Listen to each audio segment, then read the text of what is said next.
secret mind control experiments funded by the United States government.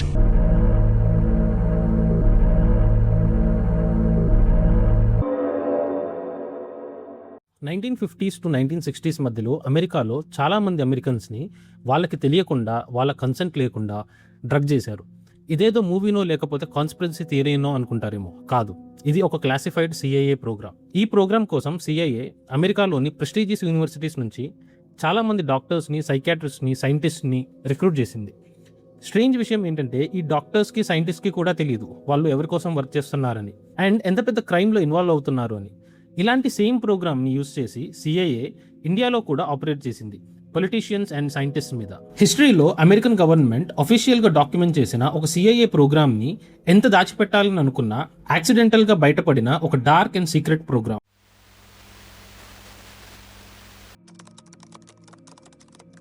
1950లో Korean war జరిగింది. ఈ war north కొరియాకి ఇంకా south కొరియాకి మధ్యలో జరిగింది. The outbreak of the Korean War. North కొరియాకి China and అప్పట్లో Soviet union support చేస్తే south కొరియాకి united nations support చేసింది. కానీ వార్లో లీడ్ చేసింది మాత్రం యునైటెడ్ స్టేట్స్. ఈ వార్లో సోవియట్ ఇంకా చైనీస్ ఫోర్సెస్ కొంతమంది అమెరికన్ సోల్జర్స్ని క్యాప్చర్ చేసి కొన్ని రోజుల తర్వాత వదిలేశారు. ఈ అమెరికన్ సోల్జర్స్ తిరిగి వస్తున్నప్పుడు వాళ్ళ బిహేవియర్ చాలా స్ట్రేంజ్గా ఉంది అండ్ వాళ్ళు చాలా మారిపోయారు. టీవీ కెమెరాస్ ముందు ఈ సోల్జర్స్ అమెరికాకి అగెయిన్స్ట్గా మాట్లాడుతూ కమ్యూనిజంని సపోర్ట్ చేస్తూ మాట్లాడారు. ఈ విషయాన్ని సిఐఏ గమనించింది అండ్ వాళ్ళకి ఒక భయం కూడా వేసింది. అదేంటంటే సోవియట్స్ ఏమన్నా మనుషుల బ్రెయిన్ని రీప్రోగ్రామ్ చేయగలుగుతున్నారా అని. అదే బ్రెయిన్ వాషింగ్. ఈ బ్రెయిన్ వాషింగ్ అనే వర్డ్ని ఫస్ట్ టైం 1950లో జర్నలిస్ట్ ఎడ్వర్డ్ హంటర్ ఒక చైనీస్ ఫ్రేజ్ నుంచి కనిపెట్టారు. అదేంటంటే షీ నౌ, అంటే లిటరల్గా వాష్ బ్రెయిన్. చైనీస్ మిలిటరీ ఈ వర్డ్ని వాళ్ళ ఇంటరాగేషన్స్లో వాడేవాళ్ళు. The Soviets had developed this brainwashing technique that turned people into robots, that you told them what you wanted them to do and they would do it, that their minds had literally been taken away from them. The Chinese term that was used was translated as brainwash, literally wash the brain clean. CIA director Allen Dulles దీన్ని చాలా సీరియస్గా తీసుకున్నాడు. అతను ఆలోచించింది ఏంటంటే Soviets ఇలా brain wash చేయగలిగితే US కూడా చేయగలగాలి అండ్ యుఎస్ఏ ముందు దీన్ని డెవలప్ చేయాలి. 1953 ఏప్రిల్ 13 ఆలెన్ డులెస్ ఒక టాప్ సీక్రెట్ ప్రోగ్రామ్ని అప్రూవ్ చేశాడు. ఎంత సీక్రెట్ అంటే అప్పట్లో సిఐఏలో ఉండే చాలా మందికి కూడా ఇలాంటి ఒక ప్రోగ్రామ్ ఉందని తెలియదు. దాని పేరు ఎంకే అల్ట్రా. ఎంకే అంటే సిఐఏ టెక్నికల్ సర్వీసెస్ డివిజన్స్కి ఇంటర్నల్ కోడ్. అల్ట్రా అంటే beyond all limits, beyond all ethics. దీని గోల్ ఒకటే, హ్యూమన్ మైండ్ని కంప్లీట్గా కంట్రోల్ చేయగలిగే మెథడ్ని కనుక్కోవడం. ఈ ప్రాజెక్ట్కి అన్లిమిటెడ్ బడ్జెట్, సూపర్వైజ్ చేసే వాళ్ళు ఉండరు, ఎటువంటి రెస్ట్రిక్షన్స్ లేవు అండ్ మెయిన్గా మోరల్స్ అండ్ ఎథిక్స్ని నేషనల్ సెక్యూరిటీ అనే పేరుతో కంప్లీట్గా సైడ్ లైన్ చేసేశారు. ఈ ప్రాజెక్ట్ని లీడ్ చేయడానికి సిఐఏ ఒకరిని అపాయింట్ చేసింది. అతని పేరు సిడ్నీ గాట్లియబ్. ఎంకే అల్ట్రా గురించి తెలుసుకోవాలంటే ముందు ఈ సిడ్నీ గాట్లియబ్ గురించి బ్రీఫ్గా తెలియాలి. అతను ఒక American chemist, spy master and head of CIA intelligence. ఒక చిన్న టౌన్లో క్లబ్ ఫుట్ అనే డిసార్డర్తో పుట్టాడు. ఇంకా అతనికి స్టటరింగ్ కూడా ఉంది, అంటే నత్తి. అతనికి ఫోక్ డ్యాన్స్ అంటే చాలా ఇష్టం. చాలా స్పిరిచువల్ అండ్ రెగ్యులర్గా మెడిటేషన్ కూడా చేస్తాడు. బయటికి చాలా మామూలు మనిషిలా కనిపిస్తాడు, కానీ సిఐఏ చరిత్రలో అతను ఒక డేంజరస్ మైండ్ అయ్యాడు. ఎంకే అల్ట్రాలో 150కి పైగా సబ్ ప్రాజెక్ట్స్ ఉన్నాయి.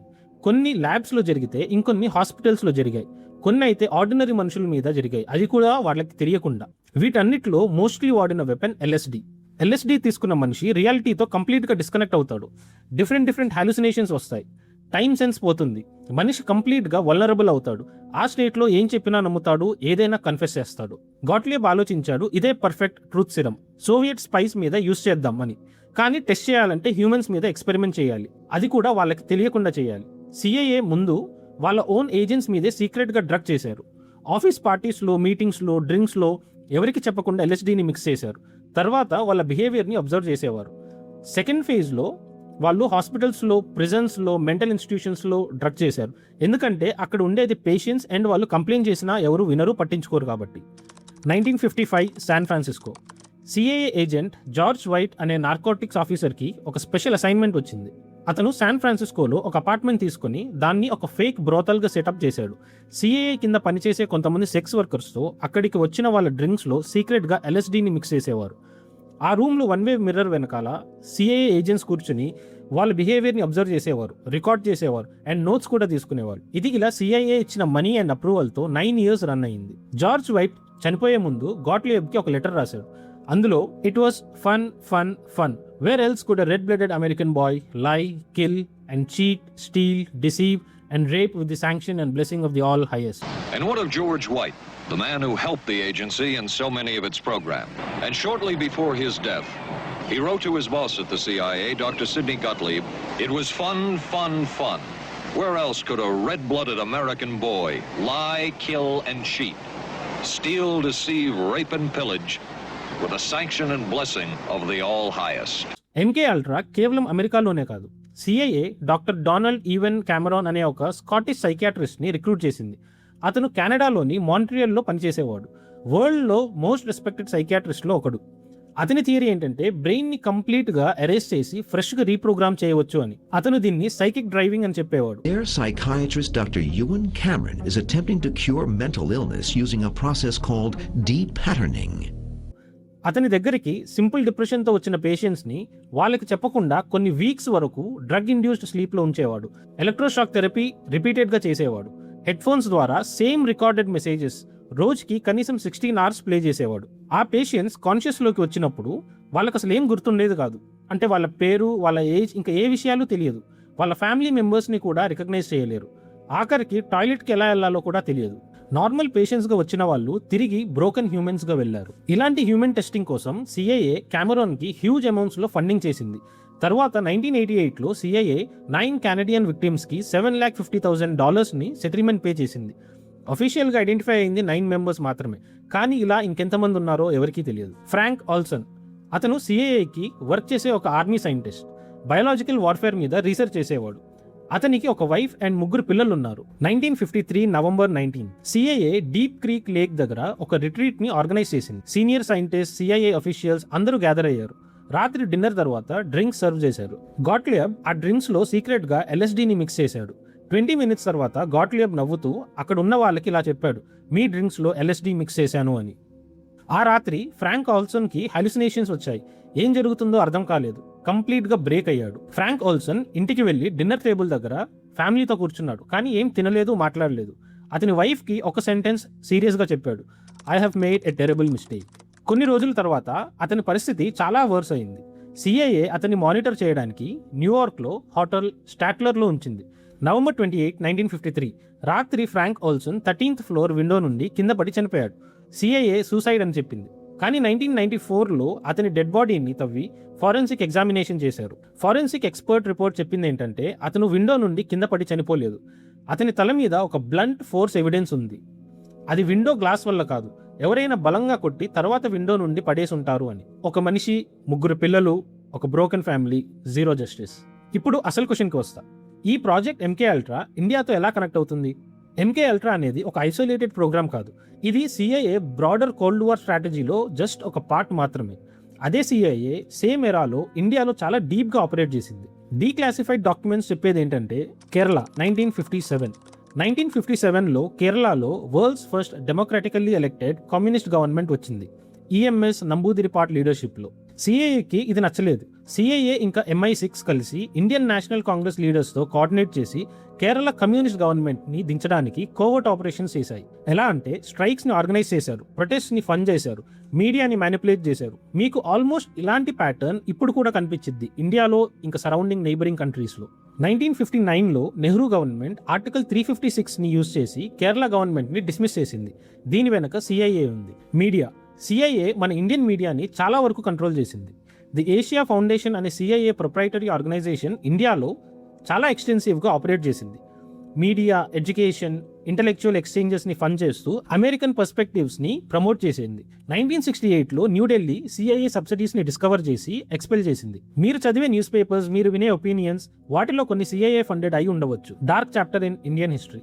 January 11, 1966 late PM Lal Bahadur Shastri తాష్కెంత్లో సోవియట్ యూనియన్తో పీస్ ట్రీటీ సైన్ చేసిన రాత్రే చనిపోయారు. No autopsy, files classified.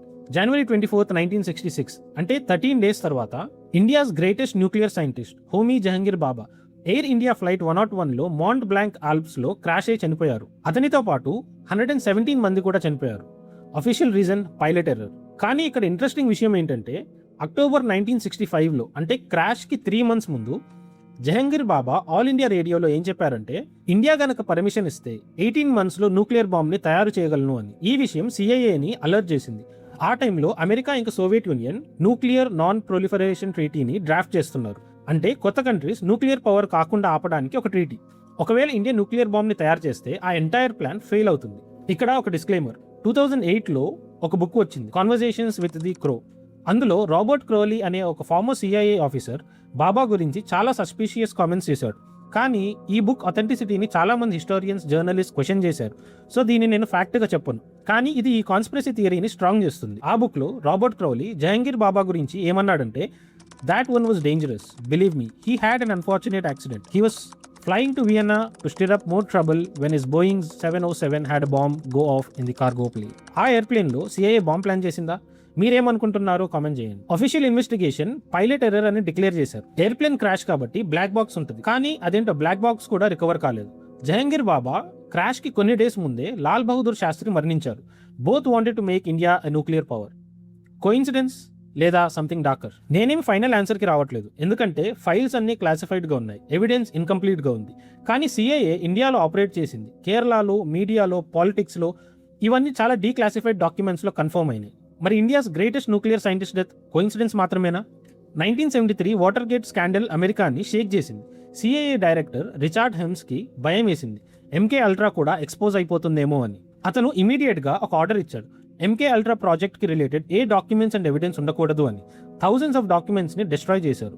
వాళ్ళు ఎవిడెన్స్ని డిస్ట్రాయ్ చేశారని అనుకున్నారు, కానీ ఒక మిస్టేక్ జరిగింది. 1977లో ఫ్రీడమ్ ఆఫ్ ఇన్ఫర్మేషన్ యాక్ట్ రిక్వెస్ట్లో 20,000 డాక్యుమెంట్స్ డిస్కవర్ అయ్యాయి. సెనేట్ హియరింగ్స్ జరిగాయి. CIA director Stansfield Turner testify చేసి ఇలా చెప్పాడు, ఐ వాజ్ హారిఫైడ్. కానీ అప్పటికే సిడ్నీ గాట్లియబ్ రిటైర్ అయ్యాడు. ఒక గోట్ ఫార్మ్ పెట్టుకుని పీస్ఫుల్ లైఫ్ స్టార్ట్ చేశాడు. 1999లో అతనికి న్యాచురల్ డెత్ వచ్చింది. సిఐఏ డైరెక్టర్ రిచార్డ్ హెమ్స్కి జస్ట్ $2,000 ఫైన్ వేశారు, డాక్యుమెంట్స్ డిస్ట్రాయ్ చేసినందుకు కాదు, కాంగ్రెస్కి ఈ ప్రాజెక్ట్ గురించి అబద్ధం చెప్పినందుకు. Zero present time, zero accountability. ఇక్కడ మనం ఆలోచించాల్సిన విషయం ఏంటంటే, ప్రాజెక్ట్ ఎంకే అల్ట్రాలో ఇంపార్టెంట్ విషయం ఎక్స్పెరిమెంట్స్ కాదు, కవరప్ కాదు, అసలు అది చేసిన మనుషులు ఎవరు? Sidney Gottlieb, brilliant chemist, educated, patriotic. Doctor Cameron, world renowned psychiatrist, patients ని హీల్ చేయడానికి లైఫ్ ని డెడికేట్ చేశాడు. George white, law enforcement officer, rules follow అయ్యాడు. వీళ్ళెవ్వరూ మాన్స్టర్స్ కాదు, హారర్ మూవీస్లో విలన్స్ అంతకన్నా కాదు.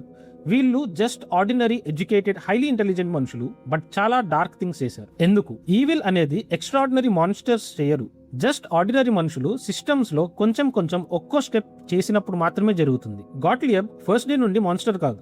ఫస్ట్ అతను just one test, national security కోసం. తర్వాత జస్ట్ ప్రిజనర్స్, వాళ్ళకేం పోతుంది.